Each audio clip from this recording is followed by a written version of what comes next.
Cette vidéo aborde l'essence du karma yoga prescrit par Bhagavan Sri Krishna dans la Bhagavad Gita. Pourquoi la Bhagavad Gita a-t-elle accordé autant d'importance à l'engagement dans une action significative par le biais du karma yoga plutôt qu'à la méditation?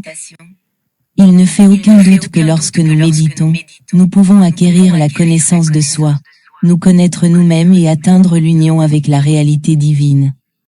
Cependant, lorsqu'un yogi médite et se voit pendant la méditation, il fait preuve d'une attitude passive, il se déconnecte de ce monde matériel, en conséquence. Il ne peut jamais expérimenter ou comprendre la vie normale. Une personne éprouve beaucoup de joie dans la méditation, mais une fois qu'elle revient à la vie normale après un état méditatif, elle doit souffrir beaucoup et souffrir dans cette vie matérielle si elle est incapable de travailler et n'a pas l'expertise nécessaire pour survivre dans le monde.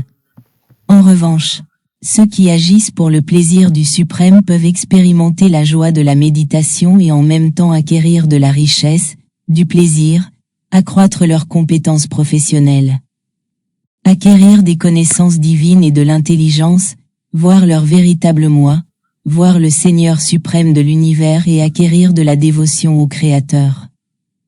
Ceux qui méditent perdent leur efficacité au travail à cause du temps passé à méditer. Notre vie est très compétitive. Pour survivre dans ce monde, chacun doit se battre régulièrement comme un soldat.